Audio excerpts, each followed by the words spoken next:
बिहार प्राथमिक कक्षाओं में संवाद प्रबंधन, इस मॉड्यूल का हम लोग इसमें प्रशिक्षण और सभी प्रश्नोत्तरी का लाइव वीडियो आपके साथ प्रसारण कर रहे हैं।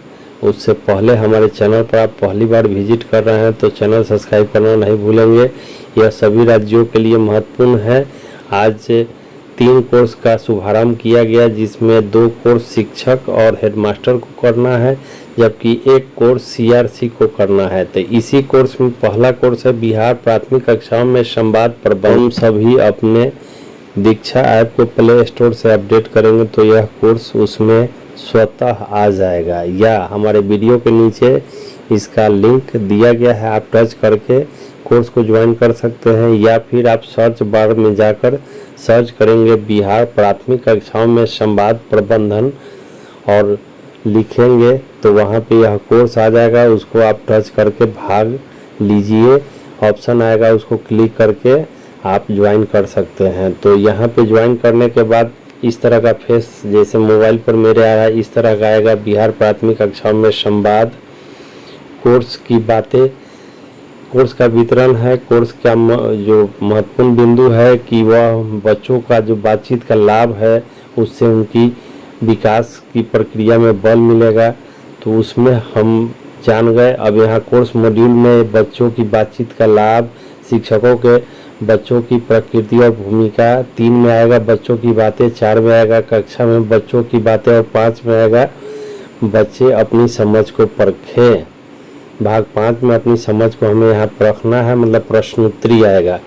तो एक एक करके वीडियो देखना है और नोट्स बनाना है। इस प्रकार हम अब अपनी समझ को परखे को क्लिक करेंगे तो इस तरह का फेस आएगा जो आपके स्क्रीन पर आ रहा है। इस तरह का फेस आने के बाद आप क्लिक करेंगे तो यहाँ बच्चों के बातचीत के लाभ का यहाँ भाग 1 का क्वेश्चन आंसर आएगा।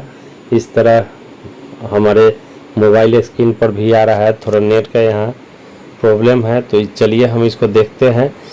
हम इसको बातचीत करके नीचे सबसे आएंगे जहाँ प्रश्नोत्तरी है। हाँ, यह एक बात ध्यान देने योग्य है कि 15 अगस्त तक इसको हमें सुविधा अनुसार इस कोर्स को करना होगा।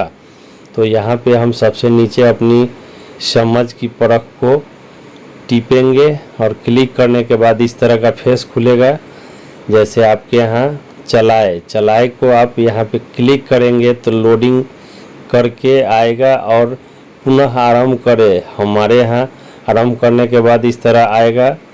देखिए जैसे आपको इस तरह का स्क्रीन पर खुलेगा और यहाँ से अब आपका प्रश्न शुरू होगा। तो मेरे लिए था, सौरभ जी की कक्षा में ज़्यादातर वही समझाने और बताने की भूमिका निभाते हैं। उनके अनुसार शिक्षक की मुख्य जिम्मेदारी बोलना और बच्चों की मुख्य जिम्मेदारी सुनना है। आपके अनुसार उनकी पढ़ाने और सीखने के बारे में क्या मान्यता हो सकती है? उचित विकल्प को यहाँ चुनना है। 1 से अधिक विकल्प ले सकते हैं। बच्चे खाली घड़े की तरह जिनको ज्ञान से पढ़ने की ज़रूरत है। बच्चे की बातचीत कक्षा की प्रक्रिया में बहुत महत्वपूर्ण है। सीखना तभी मुमकिन है जब आप शिक्षक समझाए और बच्चे सुने। और चौथा है, बच्चे अपने अनोखे ज्ञान और अनुभव के साथ कक्षा में आते हैं। यहाँ पहला और तीसरा विकल्प को मैं क्लिक करता हूँ, सबमिट किया तो यह मेरा सही हो गया। अब दूसरा क्वेश्चन मेरे लिए आ रहा है, जारी रखें। मालिनी जी कक्षा में कई गतिविधियां करती हैं जिनसे बच्चे को आपस में बातचीत कराने और अपने अनुभव साझा करने के कई मौके मिलते हैं। आपको क्या लगता है, बच्चे को बताने को इतना महत्व क्यों दे रही है? किन्हीं 2 सबसे उपयुक्त उत्तर, यहाँ 2 ही उत्तर चुनना है। बच्चों को बोलना अच्छा लगता है, इस तरह गतिविधि में रुचि ले पाएंगे। बच्चों की बातों में सीखने में उनका आत्मविश्वास, सक्रिय भागीदारी बढ़ती है। बच्चे एक दूसरे गतिविधि के दौरान काफ़ी कुछ सीखते हैं। और चौथा, बच्चों को आपस में बातचीत करने से एक दूसरे को बेहतर समझ पाएंगे। यहाँ 4 विकल्प दिया हुआ है और 4 विकल्प में हम दूसरा और तीसरा क्लिक करते हैं और मेरा यहाँ सही हो जाता है। तीसरा क्वेश्चन मेरे लिए आ रहा है, जारी रखें को क्लिक करने के बाद तीसरा क्वेश्चन मेरे लिए इस तरह आएगा। सुकन्या जी कक्षा में बच्चों की बातचीत में शामिल करना चाहती है। दिए गए तरीकों में से आपके अनुसार 2 तरीके कौन कौन होंगे? सही विकल्प चुनना है। 1 से विकल्प चुन सकते हैं। अधिक से अधिक सवाल पूछकर जिनके बच्चे जवाब दे। बच्चों को जोड़े में और समूह में अधिक काम करने का मौका देकर विषय की शुरुआत में बच्चों को अनुभव साझा करके और कही गई बातों को पीछे बच्चों को दोहराने को कहकर। यहाँ 4 विकल्प है, 4 विकल्प में से हमें एक से अधिक विकल्प चुनना है। चलिए दूसरा और तीसरा को हम सबमिट करते हैं और ये मेरा सही हो जाता है और जारी रखे को हम क्लिक करते हैं। अगला मेरे लिए प्रश्न आता है, श्यामलाल जी कक्षा में बच्चों को अक्षर सिखाना चाहते हैं। आपके अनुसार अक्षर सिखाने की शुरुआत करने का कौन सा तरीका सबसे ज़्यादा सही होगा? एक विकल्प ही चुनना है। बच्चों को एक दूसरे अक्षरों को अच्छे से रटाना, अक्षर से शुरू होने वाले शब्दों के उदाहरण बच्चों से पूछना, बोर्ड पर लिखकर बच्चों को अक्षर कापी में लिख देना और कविता पाठ में बार बार आए एक ही अक्षर को गोला लगाना है। यहाँ 4 में से एक ही विकल्प है जो सबसे सटीक आंसर है, इसमें से हमको एक चुनना है। तो हम यहाँ पे चुनते हैं। चलिए देखते हैं कौन सा हम ले एडजस्ट कर रहे हैं। यहाँ पे एक ही विकल्प हमें चुनना है, बड़ा डिफ़िकल्ट है लेकिन प्रयास किया जा सकता है। और मैं दूसरा विकल्प देता हूँ और मेरा ये सही हो जाता है। इसके बाद जारी रखे वो क्लिक करके आगे बढ़ते हैं। अगला क्वेश्चन मेरे लिए है, तुलिका जी बच्चों में भाषाई क्षमता में पढ़ाने के समूह बनाना चाहती है। आपके अनुसार उनके लिए समूह बनाने का सबसे बेहतर तरीका कौन सा होगा? एक ही विकल्प लेना है। पहला, बिना किसी खास आधार के समूह बनाना, लिंग के आधार पर समूह बनाना, मिश्रित क्षमता के आधार पर समूह बनाना, बच्चों की दोस्ती के आधार पर समूह बनाना। मुझे एक ही विकल्प यहाँ सबमिट करना है। 5वां क्वेश्चन है, बहुत बिना किसी खास के आधार बनाना, लिंग के आधार पर समूह बनाना, मिश्रित क्षमता के आधार पर बच्चों की दोस्ती के आधार पर समूह बनाना। चलिए हम यहाँ पे क्लिक करते हैं 3 नंबर को और सबमिट करते हैं। ये मेरा सही हो गया। अगला क्वेश्चन मेरे लिए है 6ठा क्वेश्चन। मान लीजिए बच्चों को जोड़ी में कहानी पढ़कर उनके अर्थ पर चर्चा करने को कहा। आपके अनुसार इससे क्या होगा? सटीक आंसर चुनिए। एक ही विकल्प लेना है। बच्चों को एक दूसरे की समझ को आकलन का मौका मिलेगा। मान लीजिए को अपने काम करने का समय मिल पाएगा। बच्चों की पाठ की समझ को आकलन आसान हो जाएगा और बच्चे एक दूसरे से कहानी के अलग और नई पहलू सीख पाएंगे। एक ही विकल्प को चुनना है। तो मैं यहाँ पे चलिए देखते हैं। मान लीजिए बच्चों को यहाँ पे मैं आंसर 4 पे क्लिक करता हूँ और आगे बढ़ता हूँ। सबमिट करके मैं आगे बढ़ा तो मेरा यहाँ सही हो गया। अगला प्रश्न मेरे लिए जारी रखे। 7वां क्वेश्चन है, शैलेंद्र जी कक्षा में पढ़ाए गए बच्चों विषयों पर बच्चों द्वारा शब्दों में दिए गए प्रदर्शन प्रस्तुतिकरण का इस्तेमाल काफ़ी पसंद करते हैं। इस तरह के तरीके के क्या फ़ायदे हो सकते हैं? सबसे उचित 2 विकल्प ही चुनना है। बच्चे अधिकतर काम खुद करने की जिम्मेदारी लेना चाहेंगे। बच्चे को विषय अवधारणा को अपने शब्दों में मौका मिलेगा। प्रस्तुतिकरण के बच्चे अपनी कल्पना और रचना का इस्तेमाल कर पाएंगे। और चौथा, सबसे बेहतर समझ रखने वाले बच्चों को पहचानने में मदद मिलेगी। 4 विकल्प है 7वां प्रश्न का भी और एक से अधिक विकल्प हम चुन सकते हैं। चलिए इसमें हम विकल्प लेते हैं 2 और 3। दूसरे और तीसरे को सबमिट करते हैं। ये मेरा सही हो गया। अगला प्रश्न मेरे लिए आ रहा है, आपके स्क्रीन पर भी सेम इसी तरह का फेस आएगा।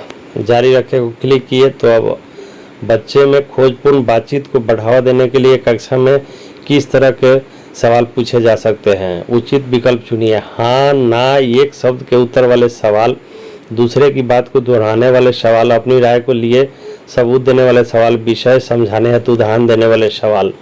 8 क्वेश्चन में भी एक से अधिक विकल्प यहाँ लिया जा सकता है और 4 विकल्प है। और खोजपूर्ण बढ़ावा कैसे दिया जा सकता है, इसके लिए सोचने की आवश्यकता है। तो मैं तीसरे को क्लिक करता हूँ। वो गलत हो गया। अच्छा, चलिए मैं यहाँ पे एक और विकल्प आजमाता करते हैं। हम 3 और 4 को यहाँ पे टच करते हैं, सबमिट करते हैं। ये मेरा सही हो गया। 9वां प्रश्न अब जारी रखेंगे। तो 9वां प्रश्न मेरे लिए आ रहा है। यहाँ पर अगला प्रश्न है, आप देख सकते हैं। तुलिका जी ने मोनू के जन्मदिन की योजना पाठ पढ़ाया, जिससे मोनू के सभी दोस्त मिलकर उसके लिए एक पार्टी की योजना बनाते हैं। पाठ को पढ़ाने के बाद उनके बच्चों को समूह में बांटकर एक दूसरे को जन्मदिन के समारोह की योजना तैयार करने को कहा। सबको समूह में सूची बनानी थी। जन्मदिन बनाने के लिए क्रम से क्या क्या करेंगे और साथ ही किन किन सामान की जरूरत पड़ेगी, आपके अनुसार इस गतिविधि को कराने से क्या क्या लाभ हो सकता है। एक से अधिक विकल्प लेना है। बच्चों को पाठ की समझ को सीधा साधा लागू करने का मौका मिलेगा। बच्चे एक दूसरे के पाठ में अपनी बारीकी को बेहतर समझेंगे। बच्चे को अपनी जन्मदिन की पार्टी के बारे में बात करने का मौका मिलेगा और बच्चों को पाठ में आए शब्दों को अच्छे से याद करने का मौका मिलेगा। यहाँ 9 प्रश्न का 4 विकल्प है और एक से अधिक विकल्प लेने की आज़ादी है। तो हम यहाँ पे चलिए लगाते हैं 1 और 2 सबमिट करते हैं और ये मेरा सही हो गया। 10वां प्रश्न हम लेके चलते हैं। कुणाल जी 7वीं कक्षा को हिंदी पढ़ाते हैं। आज़ादी पर पाठ पढ़ाने के बाद बच्चों को पाठ को अपने तरीके से प्रस्तुत करने को कहते हैं। बच्चों को एक समूह में जब नाटक के रूप में पाठ को प्रस्तुत करने का फैसला लिया तो कुणाल जी को नाटक में प्रस्तुतिकरण का कुछ खास फायदा नहीं आया। अगर आपको कुणाल जी के नाटक के रूप में पाठ की प्रस्तुति का फायदा समझाना हो तो आप दिए गए तर्क में कौन सा तर्क इस्तेमाल करेंगे। सबसे बेहतरीन तर्क लेना है। ये नाटक को तैयार और व्यवस्थित करना मुश्किल होता है, इसे मुश्किल से जूझना सीखेंगे। नाटक तैयार करने में काफ़ी समय लगता है। बच्चे समय का सही उपयोग कर सकेंगे। नाटक के जरिए बच्चे स्वतंत्रता सेनानियों के नज़रिए और आज़ादी की लड़ाई को समझ सकेंगे और नाटक की तैयारी के दौरान बच्चे एक दूसरे के साथ मिलकर काम सीखेंगे। इस प्रकार 10वां प्रश्न है और 10वें प्रश्न में हम 2 नंबर सबमिट करते हैं। वो मेरा गलत हो गया। चलिए एक और प्रयास करते हैं। 3 को हम क्लिक करते हैं। यह मेरा सही हो गया। इस प्रकार मैं सबमिट जारी करता हूं तो धन्यवाद का ज्ञापन आता है और मेरा 10वां मॉडल प्रश्न के साथ ही यह मॉड्यूल पूर्ण हो जाता है। आज की जानकारी के लिए बस इतना ही। मेरे चैनल पर पहली बार विजिट कर रहे हैं तो चैनल सब्सक्राइब करना नहीं भूलेंगे। शिक्षक न्यूज अपडेट बिहार के लिए धन्यवाद।